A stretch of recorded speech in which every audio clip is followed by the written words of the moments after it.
Hi again, Stan Ehrlich, and this chapter is going to cover head and shoulder, top and bottom formations. I have in front of me a chart on the British pound to the US dollar, a Forex chart, with an excellent head and shoulder pattern. So let's take a look at that and shift the camera over to our widescreen monitor. Head and shoulder bottom formations almost always form at the bottom of a bear market, at the bottom of an extended, usually for at least several months, if not several years, bear trend. Head and shoulder bottom and top formations are essentially identical, except everything is reversed for head and shoulder top than what you will be looking at in this example, and this example is a head and shoulder bottom. And I'll show you head and shoulder top when we're through discussing the head and shoulder bottom. Bear trend comes down and it makes a low. Now, when this low is made, you have no idea that it's going to turn into a shoulder low for a head and shoulder bottom. All you see is a bear market trending lower, and I will pull the chart over like this, and as you can see, this continues to generally look bearish. And there's a rally in a bear market up to some resistance areas, and now the market starts to trend lower, and you're expecting a new low because we have what you expect to be a bear trend in general. So in fact, we have a new low for the trend, which is very, very normal for a bear trend. And we have another rally, which again is also normal for a bear trend. You get rallies in bear markets, and here is the beginning of the possibility that this could be a head and shoulder bottom formation. The last significant low that is made did not make a new low for the trend. Plus, the time from the last shoulder low to the head of the formation, which is always the lowest low for the formation, the time from the last shoulder low to the head of the formation is approximately the same amount of time from the first low to the head of the formation. So I'm saying to you that you should be able to measure from approximately here to here and take this measurement and put it over here, and this low should be in the same ballpark, approximately the same distance. It's slightly less in this case, but that's close enough, than the distance from the first shoulder to the head of the formation. They're very close to the same amount of distance.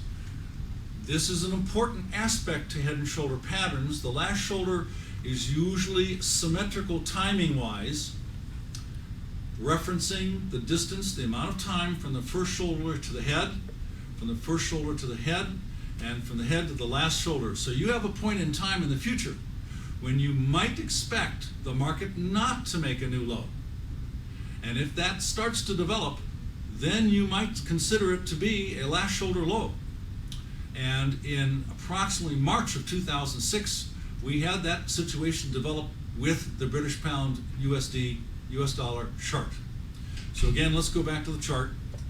As the market stopped moving lower in March and started to develop a sideways trading range, we started to talk about that possibility of it being a shoulder low. Now, as it starts to rally, you want to draw a very important line. This line is called the neckline. This line is a neckline. And I'll show you how to draw it and exactly from what points to draw this line.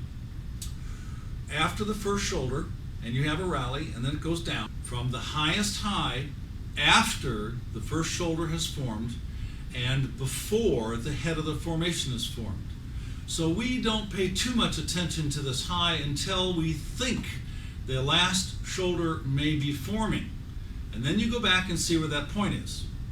Now you start your line from here, and you draw it across the highest high after the head has formed and before the last shoulder low has formed. And there we have the point. This is the highest high right here after the head of the formation and before the last shoulder low. And this line should be drawn before the last shoulder starts to get too strong, because the historical standard buy signal on a head and shoulder pattern is when the market starts to go above this neckline. Let me expand the size of the pattern and get a little more accurate here for you. Now, as you can see, the head of the formation has developed. The last shoulder may be developing, and you could draw your neckline in at this point, and that's it. That's the day when you get, it happened to be approximately 1.7600 on this chart, second week in April of 2006, it broke the neckline. And breaking the neckline is like in quotes.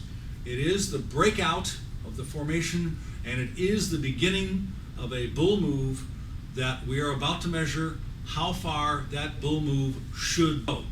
Another point I need to make is that there should not be any decline back below this green neckline, no matter what color it is, back below the neckline at all.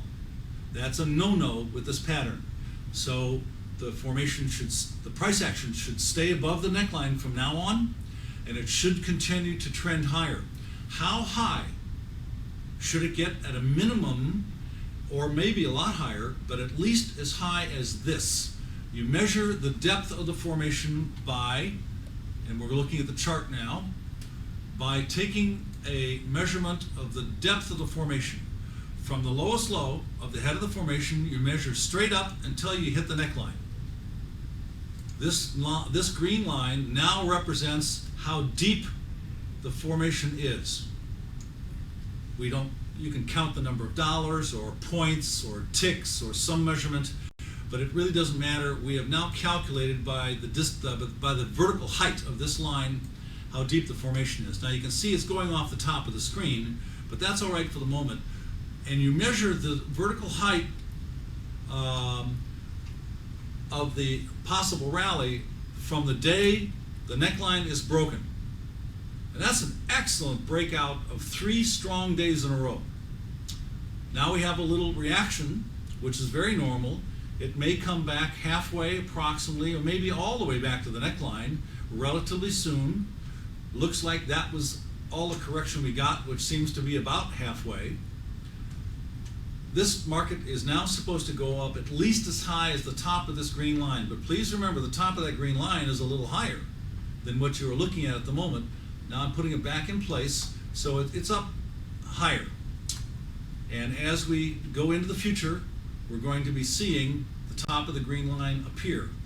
This is an excellent example of there's the top of the green line with the little black X on it. And the market has now, for all practical purposes, reached the minimum upside objective on this head and shoulder bottom formation, and now it is actually exceeding the objective by a substantial amount.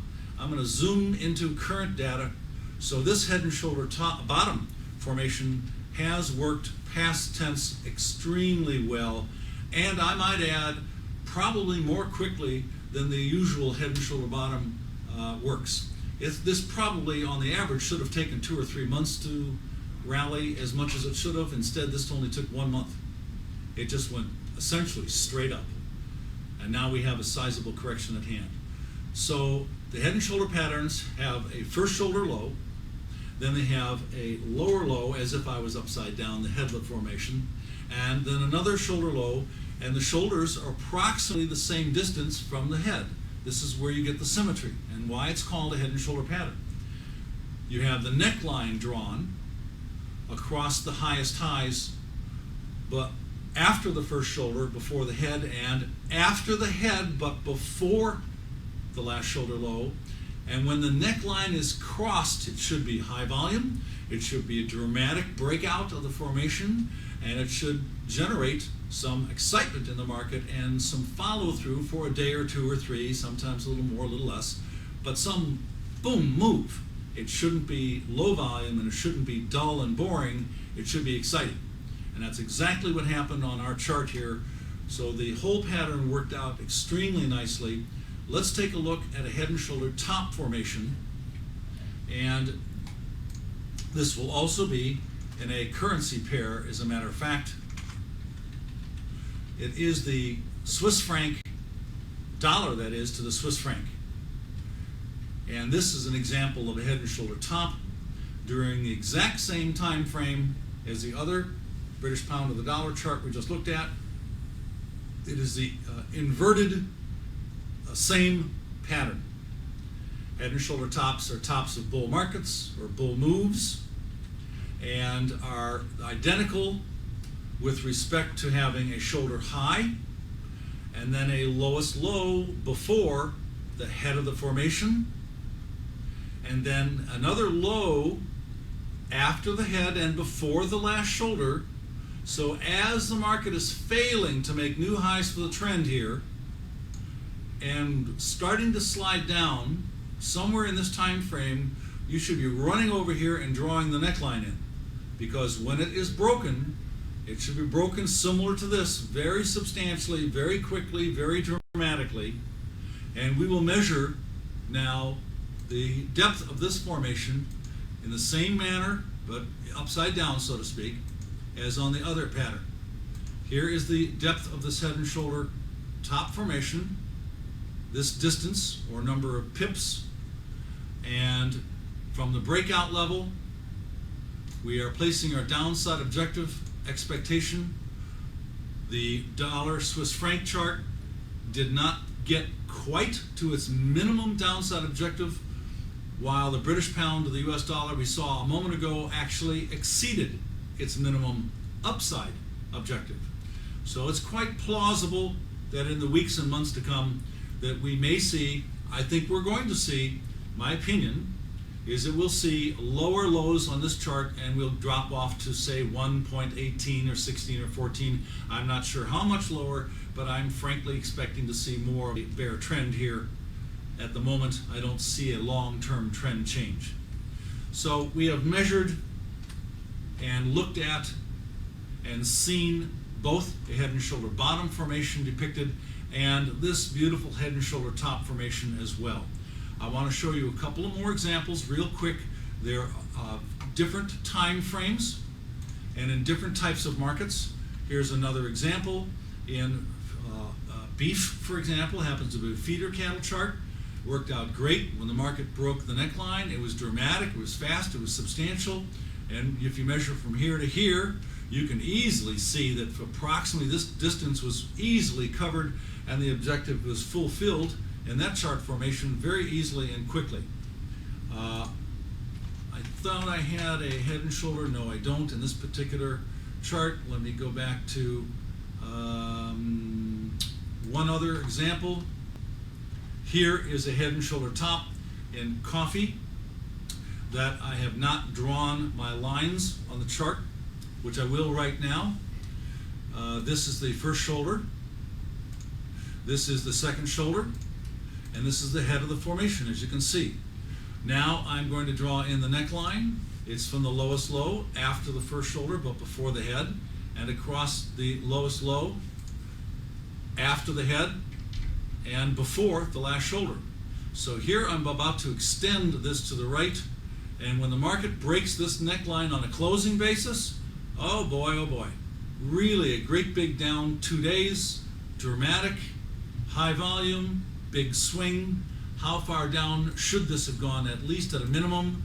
Here is the depth of the formation in this particular on this particular chart, and coffee has easily reached and surpassed the minimum downside objective, which was in the neighborhood of 97 3/4 approximately, 97.80, 97.90. So we have exceeded the downside objective. So there are some examples of head and shoulder top and bottom formations and how you draw in necklines and shoulders. Head and shoulders are really my favorite formation because they have so many different parts to them and there are so many different aspects of the formation as it develops that are with pretty strict rules, and there are very few things that this formation can do that aren't supposed to be just right. In other words, if it starts to fail, and certainly all of these formations don't always work, period. When it starts to fail, when it does things that it's not supposed to do, you go back to the drawing board and you look for new formations to develop in other contracts or currency pairs or commodities or stocks, whatever, to trade.